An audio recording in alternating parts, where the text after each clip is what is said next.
أعوذ بالله من الشيطان الرجيم.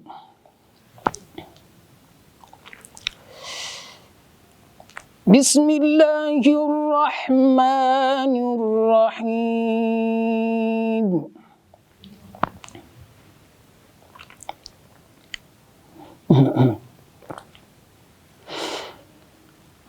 ألا إن أولياء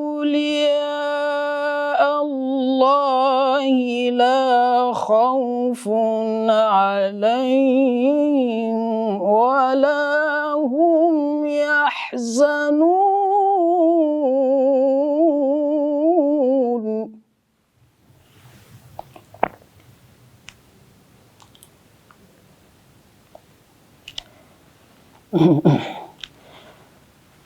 الذين آمنوا وكانوا يتقون.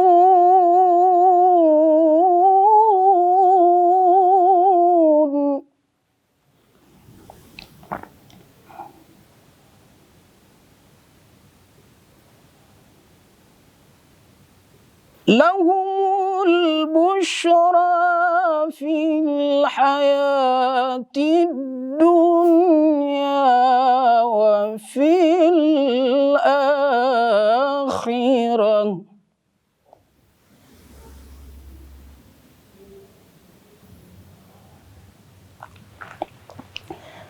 لا تبديل لكلمات الله ذلك هو الفوز العظيم.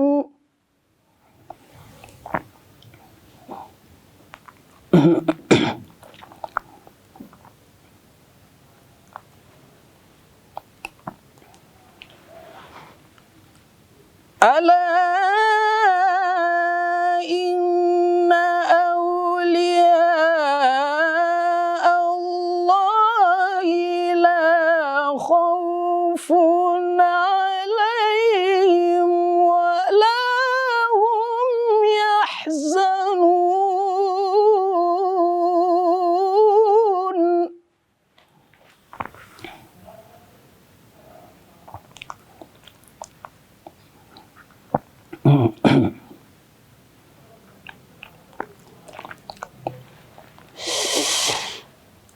ألا إن أولياء الله لا خوف عليهم ولا هم يحزنون.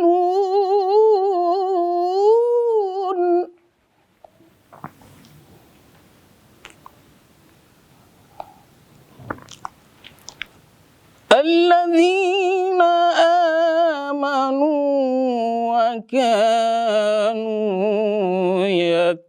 يتقون.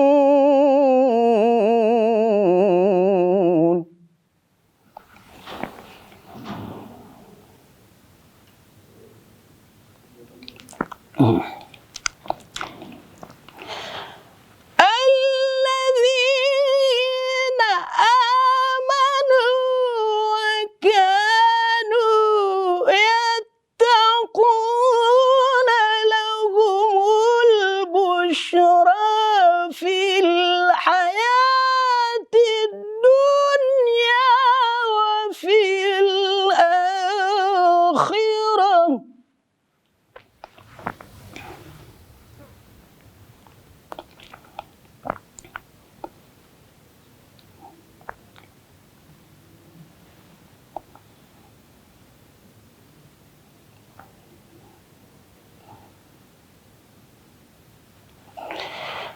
لا تبديل لكلمات الله ذلك هو الفوز العظيم.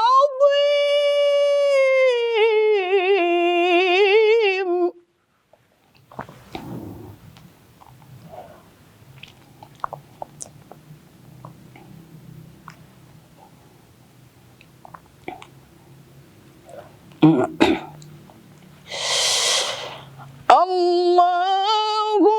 أكبر ولله الحمد بسم الله الرحمن الرحيم.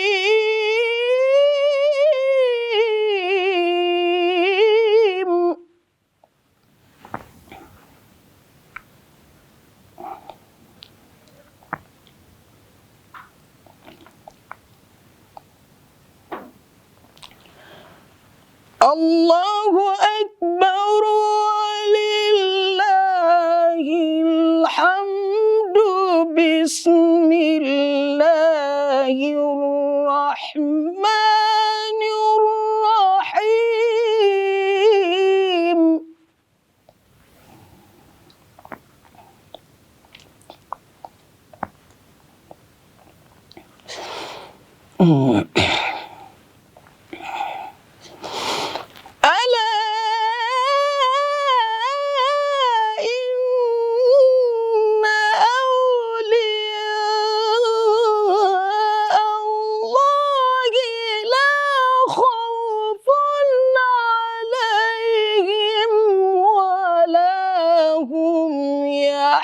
يحزنون.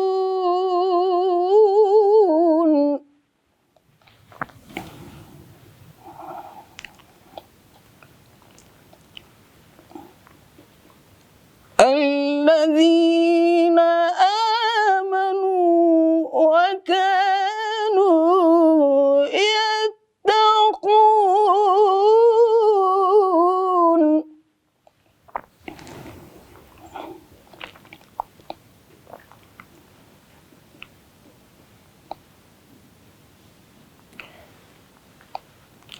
لهم البشرى في الحياة الدنيا وفي الآخرة.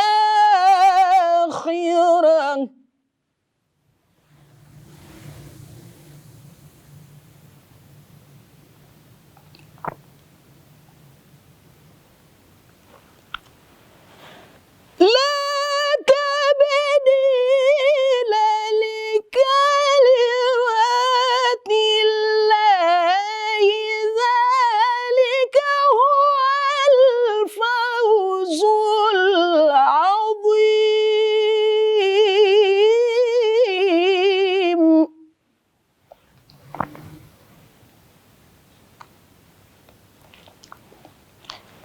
لا تبديل لكلمات الله ذلك هو الفوز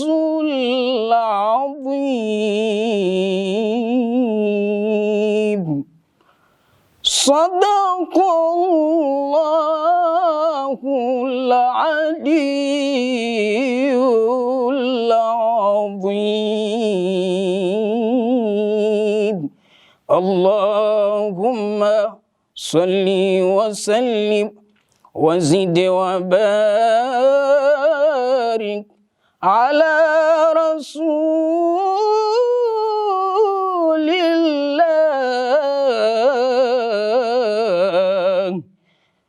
وآله الأطهار مع الصلوات.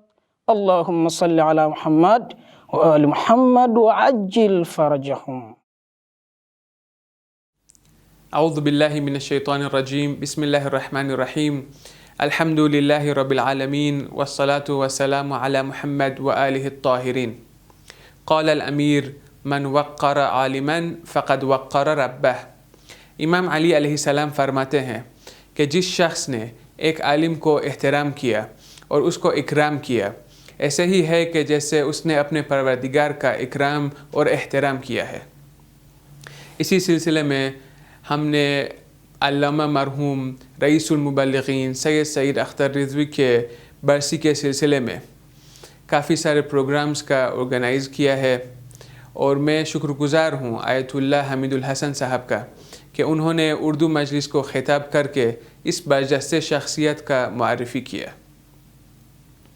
کماکان میں آپ لوگوں کا بھی شکر گزار ہوں کہ اپنا وقت نکال کر ہمارے ساتھ ان مراسموں میں شرکت کی۔ آپ لوگوں سے یہ گزارش ہے کہ مرحوم علامہ سید اختر رضوی اور تمام مرحومین کے لیے ایک سورہ فاتحہ پڑھ کر ان کی روحوں کو ایصال کریں۔ والسلام علیکم ورحمۃ اللہ وبرکاتہ۔ ایک سلام کے چند شعر پیش کرنا مدعا فرمائیں کہ چشم شہ پڑھنے سے پہلے جاذب دیدہ نہ تھا، چشم شہ پڑھنے سے پہلے جاذب دیدہ نہ تھا، قیمتی پتھر طہر لیکن تراشیدہ نہ تھا، قیمتی پتھر طہر لیکن تراشیدہ نہ تھا۔ مدعا فرمائیں کہ ڈھا دیا ایک ضربت انکار سے یہ تم ہی تھے، ڈھا دیا ایک ضربت انکار سے یہ تم ہی تھے، ورنہ بیعت کا محل ایسا تو بوسیدہ نہ تھا، ورنہ بیعت کا محل ایسا تو بوسیدہ نہ تھا۔ مدعا فرمائے کہ کربلا کی سمت سے اس واسطے جنت گئے، کربلا کی سمت سے اس واسطے جنت گئے، فاصلہ بھی کم تھا اور رستہ بھی پیچیدہ نہ تھا، فاصلہ بھی کم تھا اور رستہ بھی پیچیدہ نہ تھا، کہ بس اسی کو راہ سے واپس کیا شبیر نے، بس اسی کو راہ سے واپس کیا شبیر نے، نصرت دین الہی میں جو سنجیدہ نہ تھا، نصرت دین الہی میں جو سنجیدہ نہ تھا۔ میرا فرمائیں کہ لوح کی تحریر آئینہ تھی عابد پر اگر، لوح کی تحریر آئینہ تھی عابد پر اگر، چشم زینب سے بھی کوئی حرف پوشیدہ نہ تھا، چشم زینب سے بھی کوئی حرف پوشیدہ نہ تھا۔ خاص کر کے مدعا فرمائیں کہ اس طرف خوف جری تھا اس طرف شوق جہاد، اس طرف خوف جری تھا اس طرف شوق جہاد، کوئی بھی خیمہ شب عاشور خوابیدہ نہ تھا، کوئی بھی خیمہ شب عاشور خوابیدہ نہ تھا۔ مدعا فرمائیں کہ پانی بھی چلو میں تھا اور پیاس بھی ہونٹوں پہ تھی، پانی بھی چلو میں تھا اور پیاس بھی ہونٹوں پہ تھی، بس وفا نے اس کو پھینکا جو پسندیدہ نہ تھا، بس وفا نے اس کو پھینکا جو پسندیدہ نہ تھا، کہ کچھ ستارے تھے فلک پر سوگ وارانہ مگر۔ تھوڑی سی بات کہ پہلے جو تھا بھی غم کے ہوتے تھے، لیکن کوئی دیکھے گا شعر میں خاص ایک مقصد ہے کہ کچھ ستارے تھے فلک پر سوگ وارانہ مگر، کربلا سے پہلے کوئی چاند رنجیدہ نہ تھا، کربلا سے پہلے کوئی چاند رنجیدہ نہ تھا، کہ جون کا پر نور چہرہ دیکھ کے بعد دعا، جون کا پر نور چہرہ دیکھ کے بعد دعا، کون سا آئینہ ایسا تھا جو گرویدہ نہ تھا، کون سا آئینہ ایسا تھا جو گرویدہ نہ تھا۔ مدعا فرمائے کہ کربلا پر جب نظر کی تب یہ آگاہی ہوئی، کربلا پر جب نظر کی تب یہ آگاہی ہوئی، ساری دنیا دیکھ کے بھی میں جہاں دیدہ نہ تھا، ساری دنیا دیکھ کے بھی میں جہاں دیدہ نہ تھا، کہ جب کہا میں نے تبسم لوگوں نے اصغر سنا، جب کہا میں نے تبسم لوگوں نے اصغر سنا، جب کہا میں نے تبسم لوگوں نے اصغر سنا،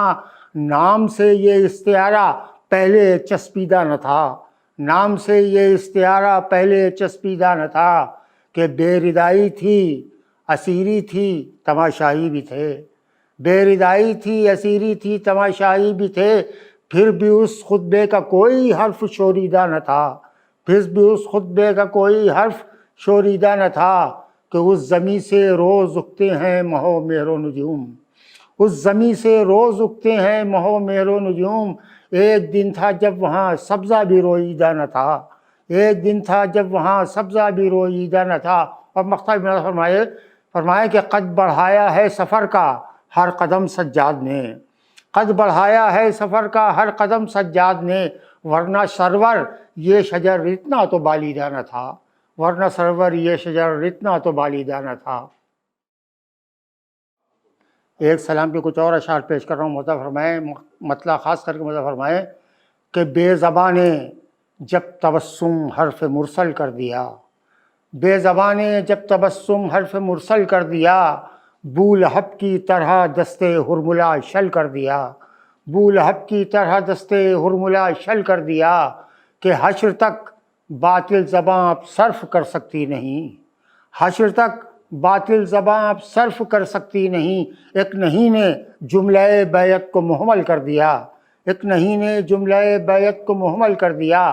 یہ شعر دیکھیے خاص کر مدحرائی بہت سادہ سے شعر ہے، ملاحظہ فرمائیے کہ آیہ بلغ نے آ کر دین کو کامل کیا، آیہ بلغ نے آ کر دین کو کامل کیا، حر نے فہرست شہادت کو مکمل کر دیا، حر نے فہرست شہادت کو مکمل کر دیا۔ خاص کر کے مطلب فرمائیں دیکھیے گا کہ بڑھ گیا کچھ اور ہی چشم شہادت کا جمال، بڑھ گیا کچھ اور ہی چشم شہادت کا جمال، جون نے جب اپنی قربانی کو کاجل کر دیا، جون نے جب اپنی قربانی کو کاجل کر دیا کہ موت کو میٹھا کہا قاسم نے اصغر مسکرائے، موت کو میٹھا کہا قاسم نے اصغر مسکرائے، ایک نے دعویٰ کیا ایک نے مدلل کر دیا، ایک نے دعویٰ کیا ایک نے مدلل کر دیا۔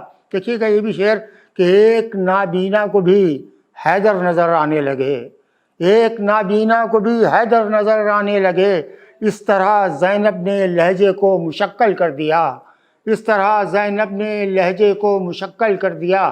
مطلب فرمائے کہ جلد ہو، دیکھیے گا یہ شعر خاص کر کے مطلب فرمائے کہ جلد ہو قید ندامت سے رہا احساس حر، جلد ہو قید ندامت سے رہا احساس حر، اس لیے شبیر نے آخر کو اول کر دیا، اس لیے شبیر نے آخر کو اول کر دیا۔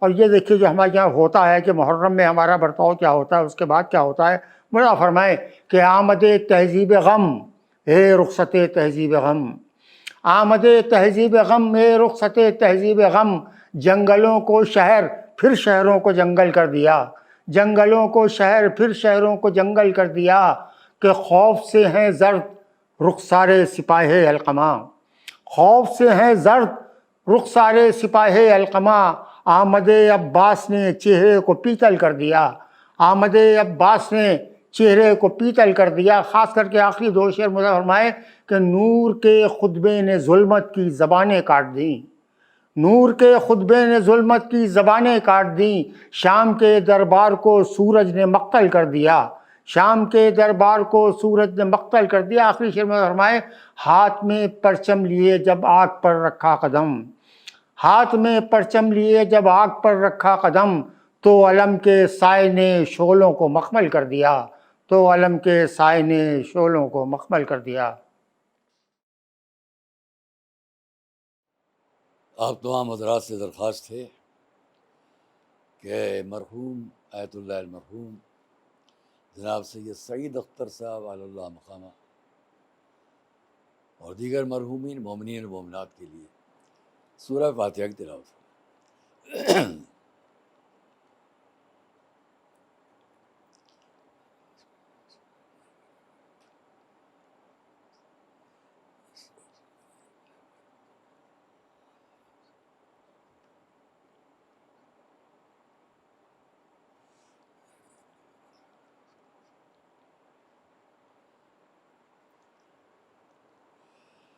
اعوذ باللہ السمیع العلیم من الشیطان اللعین الرجیم، بسم اللہ الرحمن الرحیم، الحمد للہ رب العالمین، والصلاة والسلام علی اشرف الانبیاء والمرسلین، سیدنا و نبینا و شفیعنا ابی القاسم محمد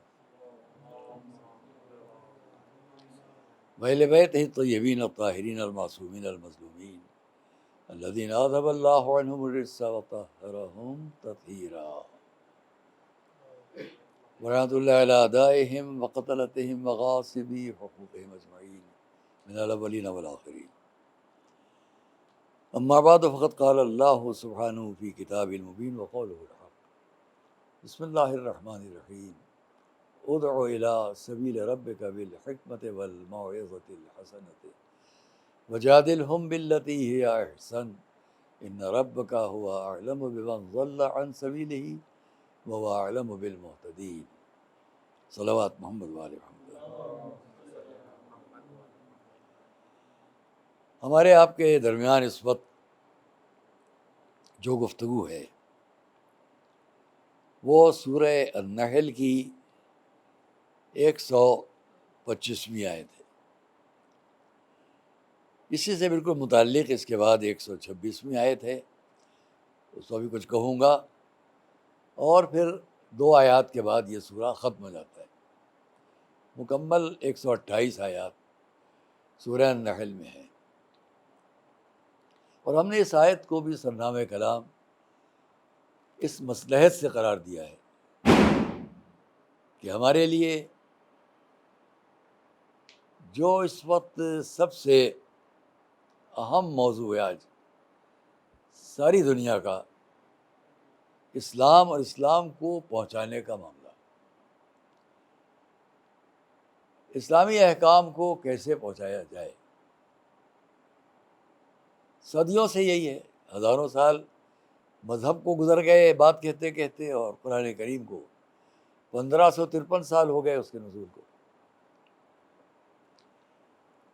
ایک تو اس لیے بھی، دوسرا یہ مجلس بھی جس شخصیت سے ایصال ثواب سے منسوب ہے، ان کی زندگی بھی سب سے اہم جس شاہراہ پر تھی وہ اسلامی تبلیغ کا مسئلہ تھا.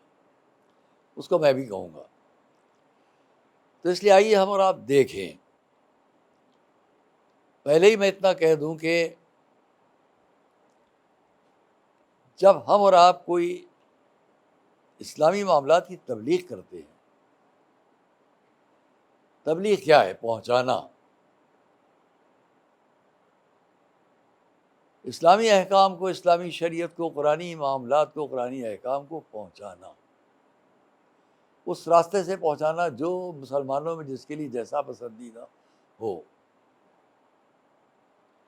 ہمارے آپ کے نزدیک سب سے پسندیدہ راستہ وہ ہے کہ جو حضور اور ان کے اہل بیت، ان کے راستے سے جو ہمیں دین اور شریعت ملی ہے اسے ہمیں پہنچانا ہے. فرق ایک بات کا میں شروع میں ایک جملہ عرض کر دوں کہ میں نے ابھی کہا تبلیغ کا مفہوم ہے پہنچانا، اسلامی احکام کو، اسلامی شریعت کے امور کو تعلیمات اہل بیت اطہار کے راستے سے پہنچانا. ہم اہل بیت اطہار کی پابندی کی لفظ اس لیے اختیار کرتے ہیں جو حضرات جہاں تک میری بات پہنچے. دیکھیے 2 لفظوں میں بہت بڑا فرق ہو جائے گا. اسلامی تبلیغ کو، قرآنی تبلیغ کو، اسلامی احکام کو 2 لفظوں کے سہارے اگر ہم بات کریں تو بڑا فرق ہو جائے گا، واضح ہو جائے گی بات. ایک ہے اپنی بات کو حق، حقانیت، صداقت، سچائی، جس کو بھی آپ کہیں. ایک ہے پہنچانا اور ایک ہے منوانا. فرق ہو جائے گا. پہنچانا اور ہے اور منوانا اور ہے. پہنچانا اور سامنے والے کا مان لینا اور ہے، اور پہنچانے سے الگ رہ کر منوانا اور پر ضد اور بات. ہماری اسلامی شریعت جو دنیا کے سامنے اسلام کی باتیں دنیا تک گئیں، اس میں ہمیں تاریخ کے تمام ماضی کے صفحات اگر ہم پلٹیں تو یہ دونوں رخ ملیں گے. میں اس پر زیادہ نہیں کہوں گا. بات کو پہنچایا گیا، سامنے والے نے مان لیا. بات کو پہنچایا گیا، سامنے والے نے نہیں مانا، منوایا گیا. بڑا فرق ہے. اور ہمیں کیا حق ہے کسی سے بات کو، اسلامی بات کو، اسلامی شریعت کو، قرآنی احکام کو منوانا؟ ہم کیا ہیں؟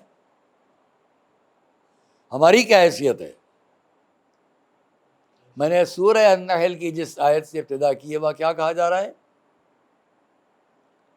ادعو الی سبیل ربک، اے رسول. بھائی اسی پر مجھے بات کرنا ہے.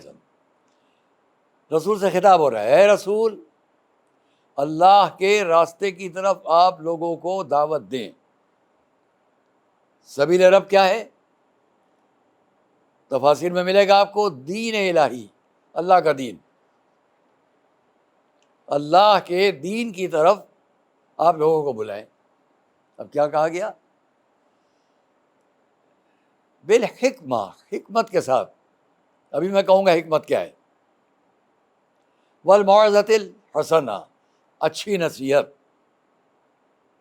تیسری بات وجادلہم باللتی ہی احسن، اور ان سے آپ وہ بحث مباحثہ، وہ آرگومنٹس کریں کہ جو اچھے ہوں.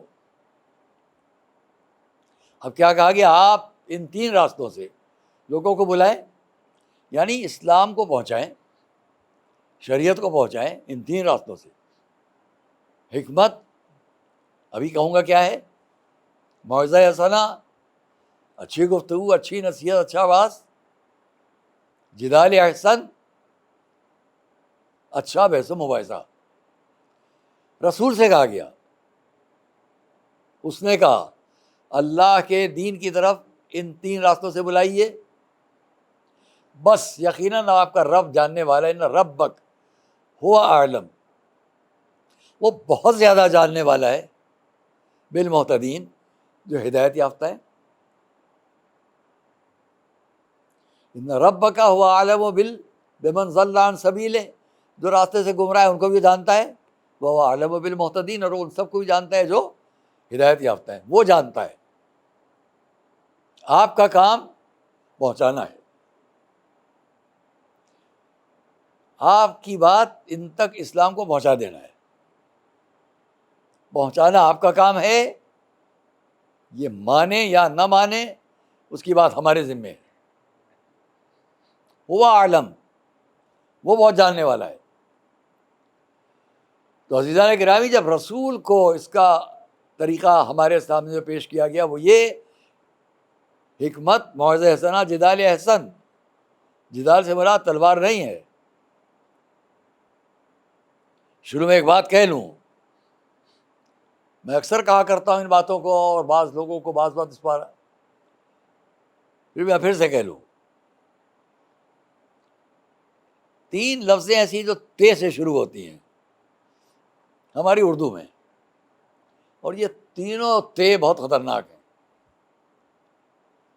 ایک تعلیم، ایک تبلیغ، ایک تلوار.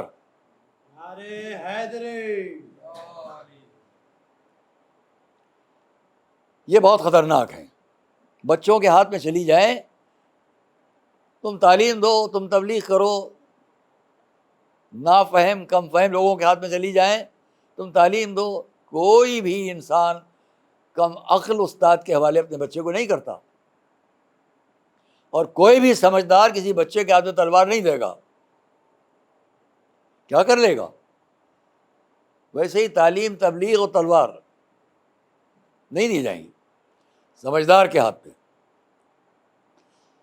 اسلامی تبلیغ، ابھی میں اس پر اگر کہوں تو عشروں کا موضوع ہے، لیکن چونکہ ایک بہت بڑی شخصیت سے متعلق بات ہے اس لیے میں اسی موضوع کو اختیار کر رہا ہوں. تو رسول سے کیا کیا گیا؟ بالحکمہ. اب آئیے پھر بات کریں، حکمت کے ساتھ بلائیے. حکمت کیا ہے؟ طب، میڈیکل، یہ سب نہیں ہے. حکمت سے مراد، اس کو تفسیر مجموع البیان میں ہماری عظیم مفسر ہستی علامہ طبرسی نے بھی لکھا، الحکمہ هو المانع.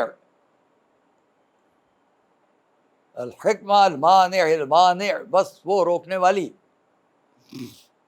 کس بات سے روکنے والی؟ قرآن کے لیے انہوں نے لکھا، قرآن سمع بالحکمہ، قرآن کا نام بھی حکمت پڑا. پھر انہوں نے لکھا اس لیے حکمت ہے کیا؟ جو اچھی باتیں جس کے ذریعے بتائی جائیں، اور بری باتوں سے، جو قبیح باتوں سے روکا جائے، یہ حکمت. اس لیے انہوں نے آگے بڑھ کر لکھا کہ اگر یہ کہا جائے کہ حکمت کیا ہے، بمنزل مانع عن الفساد، فساد سے روکنے والی منزلت میں ہے حکمت. تب قرآن سے رسول سے کیا خطاب کیا کہ آپ لوگوں کو اللہ کے راستے کی طرف حکمت سے بلائیں، یعنی قرآن سے بلائیں. یعنی قرآن کیا ہے؟ فساد سے روکنے والی کتاب. موعظہ حسنہ، واضح حسن، اچھے واضح سے بلائیں، کیا ہے؟ مواعظ بالقرآن، جو قرآن کے واعظ و نصیحت والی باتیں ان سے. جدال احسن کیا ہے؟ ناظرہم، یہی تفسیر میں ہے، بالقرآن. اگر آپ کو ان سے مناظرہ کرنا ہے تو قرآن سے. اگر ہم ہر جگہ قرآن کی پابندی میں ہیں، شریعت کو پہنچانے میں، دین کو پہنچانے میں، تبلیغ کرنے میں، تو ہر قدم پر ہم کو اس کی پر نظر رکھنا ہے کہ اس سے کوئی فساد تو نہیں پیدا ہونے والا ہے. جہاں فساد کا امکان ہو وہاں پہ رک جانا ہے. یہ تبلیغ نہیں ہوگی، مفاد قرآنیہ کے خلاف ہوگی. فساد ہوتا رہے، ہم تبلیغ کرتے رہیں. بات کو میں بہت سمیٹ کر کہوں گا اس لیے کہ مختصر سی گفتگو ہے. یا خیال کیجئے کہ حضور کی 63 سال کی زندگی، اس 63 سال کی زندگی میں 23 سال جو آپ کی تبلیغی قرآنی زندگی کے مکے میں گزرے 40 سال کے بعد، ان 23 سال میں سب سے اہم وقت کون سا ہے؟ جب آپ نے پہلے اپنے بھائی کو ہجرت حبشہ کے لیے بھیجا، ان 2 ہجرتوں کے بعد اب تیسری ہجرت جب حضور نے خود ہجرت فرمائی. کیوں ہجرت کی گئی؟ آپ سب غور کیجئے، کیوں ہجرت کی گئی؟ اسلام پر، تبلیغ اسلام پر، احکام اسلامیہ پر کسی فساد کا دھبا آنے نہ پائے. ہجرت کر دو. مکے کو چھوڑ دیا، بزرگوں کے آثار چھوڑ دیے، اپنی تمام امور جتنے وہاں تھے وہ چھوڑ دیے، سب کچھ زندگی جہاں گزر گئی 53 سال اس کو چھوڑا، مدینے آ گئے. مدینے کی ذرا جلدی سے میں ایک تاریخ بیان کر دوں. سن 2 ہجری جنگ بدر ہے، مدینے میں ہے، مکے میں جا کر نہیں ہے. سن 3 ہجری جنگ احد ہے. اب جنگیں ہیں تو یہ جنگ نہ کہیے آپ، حفاظتی لڑائی، کیونکہ 440 کلومیٹر چل کے مکے والے آ رہے ہیں. حضور کے مقابلے مدینے یا مدینے کے قریب ہو رہے ہیں. بغور کر لیجیے گا.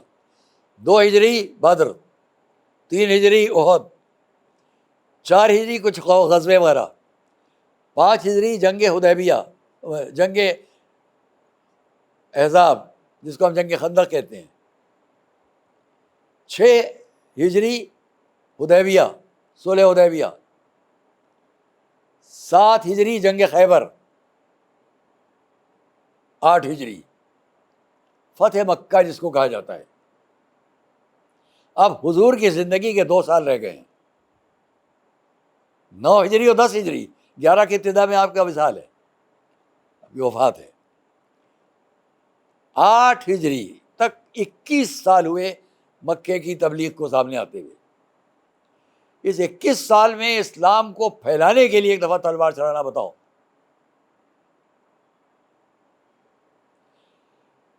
مکے کی 13 سال اور مدینے کی 8 سال کی زندگی میں سے 21 سال میں نے آپ کو بیان کیے، ابھی 2 سال باقی ہیں. اس 21 سال میں سن 8 ہجری میں مکے کی فتح کے موقع پر وہ خاندان جو اب تک لڑتا چلا آیا تھا اور لڑاتا چلا آیا تھا اس نے اسلام قبول کر لیا، یعنی ابو سفیان کا گھرانہ. ابو سفیان کے گھرانے نے 8 ہجری میں اسلام قبول کیا.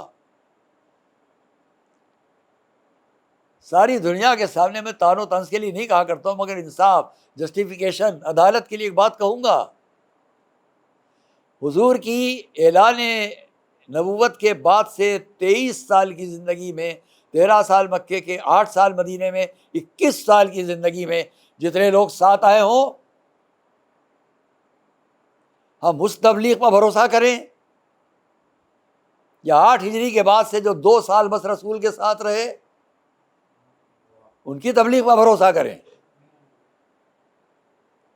ماننا پڑے گا جو بعد کے بھی 2 سال تک ساتھ رہے، یعنی جو رسول کی تبلیغاتی زندگی میں 23 سال ساتھ رہے وہ ناقابل اعتبار ہو جائیں گے، اور جو آخر میں صرف 2 سال ساتھ آ گئے وہ قابل اعتبار ہو گئے. بھروسہ کیجئے، اعتماد رکھیے کہ پوری تبلیغ رسالت حکمت، فساد سے الگ رہ کر، قتل و خونریزی سے الگ رہ کر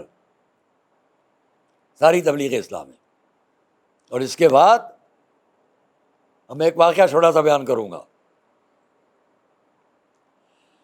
بعد رسول 25 سال اور گزر گئے. تاریخ کا چھوٹا سا تجزیہ بس. 25 سال اور گزر گئے. اس کا مقصد یہ کہ اب آدھی صدی تقریباً ہاف سینچری ہو رہی ہے. 48 سال ہو گئے، 2 سال بس اور.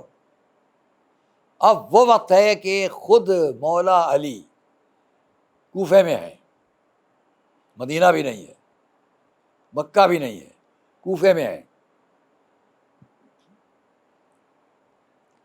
دنیاوی اعتبار سے بھی تاج و تخت و پرچم اور فوج اور عسکر لشکر سب کچھ ساتھ ہے. اور تاریخ کہہ رہی ہے کہ آپ اپنے عمال حکومت کے بڑے بڑے جو عہدیداران ہیں ان کے ساتھ آپ راستے میں جا رہے ہیں. کسی وجہ سے واقعہ آپ نے سنا ہوگا، بیان کر رہا ہوں. اس کے ایک اہم گوشے کی طرف متوجہ کرنا ہے. آپ راستے میں جا رہے ہیں، ایک ضعیف بیمار بوڑھے انسان کو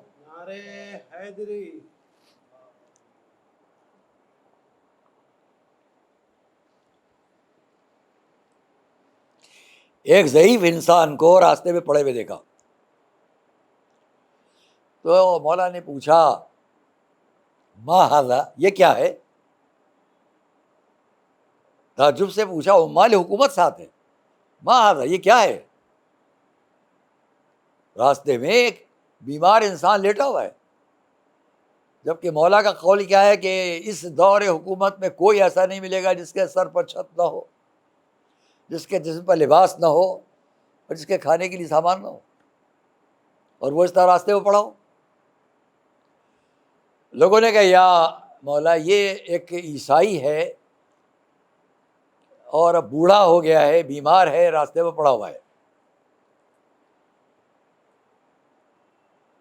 آپ نے فرمایا کل جب یہ صحت مند تھا تو تم لوگ اس سے کام لیتے تھے، اور اب جب یہ بیمار ہو کے اس عالم میں مجبوری میں ہے تو تم نے اس کو راستے میں چھوڑ دیا ہے. اسے ساتھ لو. لے کر وہاں آئے جہاں بیت المال. بہت غور کیجیے گا، بیت المال. وہاں لا کر فرمایا اس کے لباس کا انتظام کرو، کھانے کا انتظام. وظیفہ معین ہوا. 2 باتوں کے لیے میں نے واقعہ بیان کیا. پہلی بات، بعد رسالت، حضور کی وفات کے بعد یہ 25 سال گزر گئے، کم سے کم 26 بھی ہو سکتے، 27 سال بھی ہو سکتے. ہاف سینچری، آدھی صدی گزر گئی ہے تبلیغات اسلام کے معاملات کو. اب ساری قوت و طاقت دنیاوی اعتبار سے بھی، تاج و تخت اور حکومت اور فوج سب کوفے میں مولا علی کے ہاتھ میں. وہاں ایک عیسائی کا ہونا، پہلی بات، عیسائی ہے. ایک عیسائی نمائندگی کر رہا ہے، نہ جانے کتنے عیسائیوں کی. کہ اگر جبر دین ہوتا تو عیسائی نظر نہ آتا. دوسری بات، جب آپ نے اس کے لیے لباس، کھانا، وظیفہ سب معین کیا، بہت غور کیجیے گا. مجھے تاریخ میں یا مولا علی کا یا جو ان کے ساتھ عمال حکومت ہیں، بڑے بڑے عہدیداران ہیں، ان میں 2 طرف میں سے کسی ایک طرف کا ایک جملہ دکھا دو. یا مولا علی فرمائے یا ساتھ والے کہیں اس عیسائی کے لیے بیت المال مسلمین سے جو پیسہ معین ہوگا تو اس عیسائی سے کوئی تو کہتا پہلے اسلام قبول کر لے تب یہ سب ہوگا. نہیں ہوا. یہ ہے اسلام جہاں کوئی جبر، کوئی تشدد، کوئی زبردستی نہیں ہے. بات پہنچانا ان کا کام، ماننا نہ ماننا ان کا کام. جہاں سے میں نے بات شروع کی. اور اس لیے میں اتنا اور آخر میں کہہ دوں کہ وقت کم ہے کہ جب بالکل آخری سال حضور کی زندگی کا ہے، جس کو سن 10 ہجری آپ کہہ لیں، حج آخر، اس حج آخر کے لیے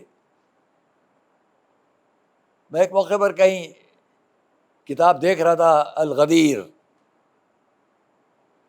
کون ہے جو واقف نہیں اس کتاب سے عالم اسلام میں؟ حضرت آیت اللہ العظمیٰ المرحوم شیخ عبد الحسین امینی لکھنؤ میں آئے، مہمان ہوئے، اور موصول بھائزین میں بھی ان کا 1 ہفتے تک قیام رہا. مجھے شرف ہے کہ میں نے ان کی خدمت کی. آقا عبد الحسین امینی صاحب الغدیر، انہوں نے کتاب الغدیر میں جب حج آخر سے رسول کے پلٹنے کے موقع پر جو حدیث ہے سب دنیا جانتی ہے، من کنت مولا، اسے نقل فرمایا اگر میں اس وقت کوشش کروں، مثلاً تھوڑا سا میں اس پر کہہ لوں، مثلاً اگر میں یہ کہوں کہ صاحب الغدیر نے یہاں لکھا ان افراد کے، بڑے لوگوں کے نام، 1,30,000 کا مجمع ہے، اس 1,30,000 کے مجمع میں جو بڑے بڑے افراد موجود ہیں ان سب کے نام میں سے لکھتے ہوئے پھر انہوں نے یہ بھی لکھا کہ اس حدیث کے نقل کرنے والے کون کون ہیں. ان میں بڑے بڑے ایک جگہ پر نام 40 لکھے گئے.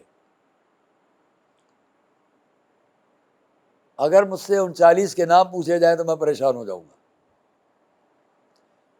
اسی میں آگے لکھا گیا کہ اس حدیث کو نقل کرنے والے 125 بزرگ علماء ہیں. پھر ان تمام بڑی بڑی کتابوں میں جس کو اس کو ایک ہی طریقے، جو ہمارے طریقے سے نقل کیا گیا علماء اسلام میں 370. کیا درجہ بیان ہو حضرت آقا امینی کا رحمۃ اللہ علیہ. جب وائزین میں آئے تو ہم طالب علم تھے، انہوں نے کہا یہ کتابیں میں لے کے جا رہا ہوں، جہاں میں ٹھہرا ہوا ہوں وہاں میں اس وقت واپس کر دوں گا. تو میرے منہ سے نکل گیا، ایک طرح بے ادبی جسارت تھی. میں تردد بنا، میں نے کہا آغا، تو نے کہا کیا ہے کیا ہے؟ میں نے کہا ہم لوگوں کو یہ کتابیں باہر لے جانے کی اجازت نہیں ہے. تو انہوں نے ادھر ادھر دیکھا، سامنے ایک دری پڑی ہوئی تھی، اس کو اٹھا کر انہوں نے یوں پھیلایا اور اس پر بیٹھ گئے. فرمایا کتابیں مجھ کو دیتے جاؤ، اگر کتابیں باہر نہیں جا سکتی تو مجھے تو کوئی باہر نہیں نکال سکتا،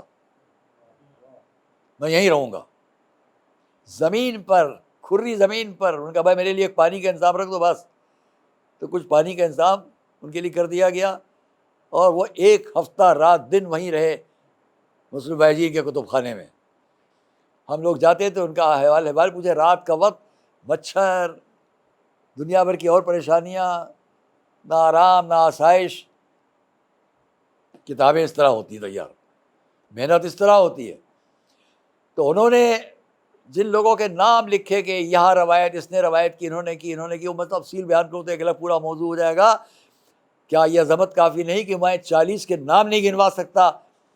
اور وہ 370 افراد کے جن کی کتابوں میں اسے نقل کیا گیا وہ بیان کرے. رسول نے اتنے بڑے مجمع کے سامنے 2 ہی باتیں تو ثابت کی. ایک، حج کے موقع پر تمام اعمال شریعت کس طرح کیا ہے سب بیان ہو گیا، اور وہاں تک آتے ہوئے سارے مجمع کو جمع کر کے ایک ہی قول، من کنت مولا فہذا علی مولا.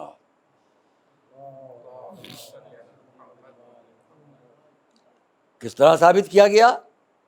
کوئی جبر نہیں ہے، کوئی زبردستی نہیں ہے۔ اور پھر اسی موضوع کو رسول کے بعد 25 سال تک، پھر اس کے بعد کربلا تک، کس طرح ہمارے اسلام کو اہل بیت اطہار نے پیش کیا۔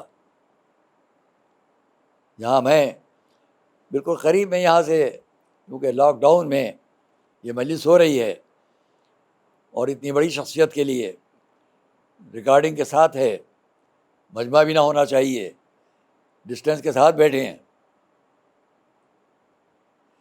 جہاں پر قریب میں ہیں فرنگی محل ہے، وہاں کے بزرگوں میں ایک صاحب تھے عابد حسین صاحب، ان کے اشعار ہیں کہ جس پر بڑا اعتراض زمانے ہے، لیکن انہوں نے بڑی محبت میں کہے، خدا کے بعد نبی ہے، نبی کے بعد علی۔ اس کا آخری مصرع میں پڑھ رہا ہوں کہ جہاں وہ کہہ رہے ہیں،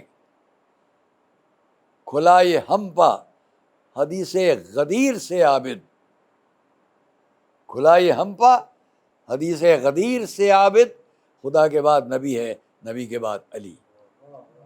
میں پورا پڑھتا لیکن وقت نہیں ہے، تو میں بس بات کو تمام کروں گا کہ تبلیغ اسلام ہم سب کو الحمدللہ اس پر فخر و شرف ہے کہ ہمارا راستہ وہ ہے جو راستہ اہل بیت اطہار کا تھا اور جس پر انہوں نے اپنی زندگیاں پیش کی، کربلا تک یہی۔ ہمارے محترم عالم جو آج ہمارے درمیان نہیں ہیں، میں ان کے بارے میں ابھی بعد میں کچھ کہوں گا، آیت اللہ المرحوم مولانا سعید اختر صاحب قبلہ، جو ہم سے تقریباً 11-12 سال بڑے تھے، ہمارے بزرگوں میں ایک طرح تھے۔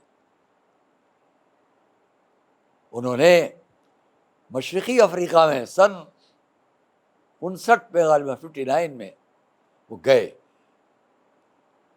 میں 56 میں افریقہ گیا تھا، واپس آ گیا، پھر عراق چلا گیا۔ سن 58 سے میں عراق میں تھا، نجف اشرف میں۔ مولانا کی وہ تبلیغات اس لیے اہم ہے کہ ان جیسا مبلغ پوری تاریخ میں ہماری کوئی دوسرا نہیں ہے، اس لیے کہ بلیکس میں، کالے لوگوں میں کوئی جا کے تبلیغ کرے، منفرد ذات مولانا سید اختر صاحب قبلہ کی ہے۔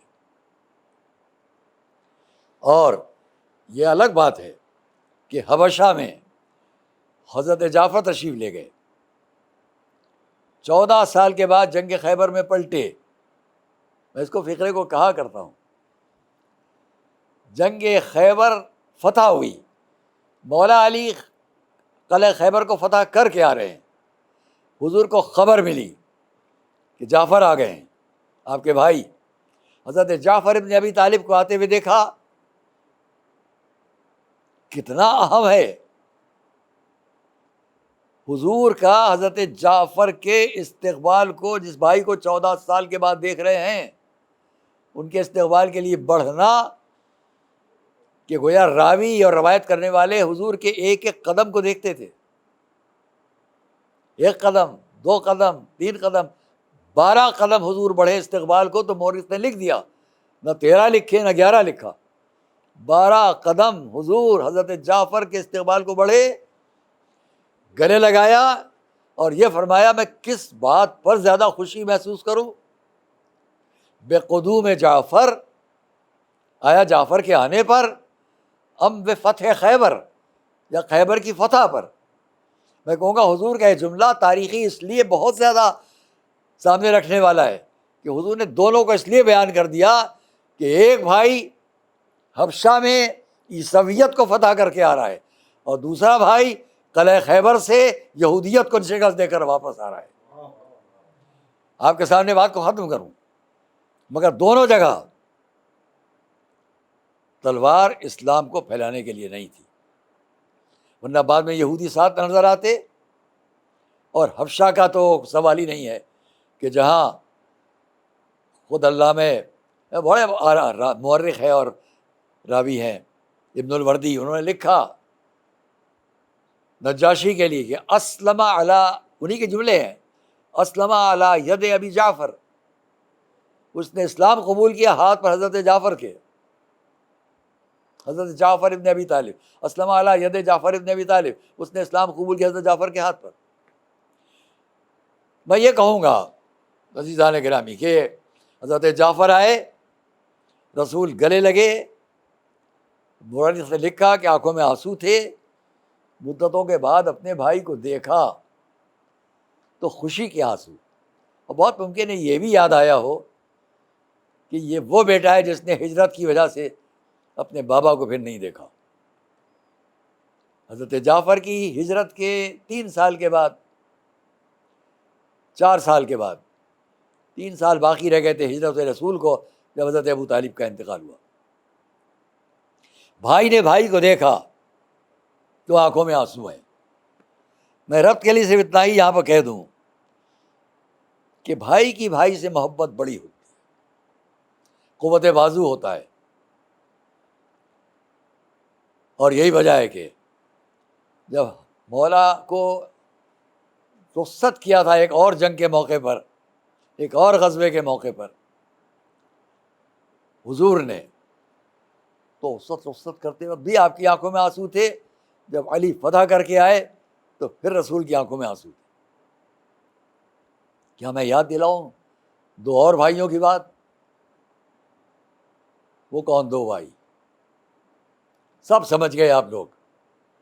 جب کربلا میں ایک بھائی دوسرے بھائی کی خدمت میں آیا، آقا مجھے بھی اب میدان جنگ میں جانے کی اجازت دو، تو امام نے اتنا فرما دیا، بھیا عباس تم تو لشکر کے سردار ہو۔ تو حضرت عباس کا عرض کرنا، آقا وہ لشکر کہاں جس کا میں سردار تھا؟ کتنا مایوسی کا جملہ ہے۔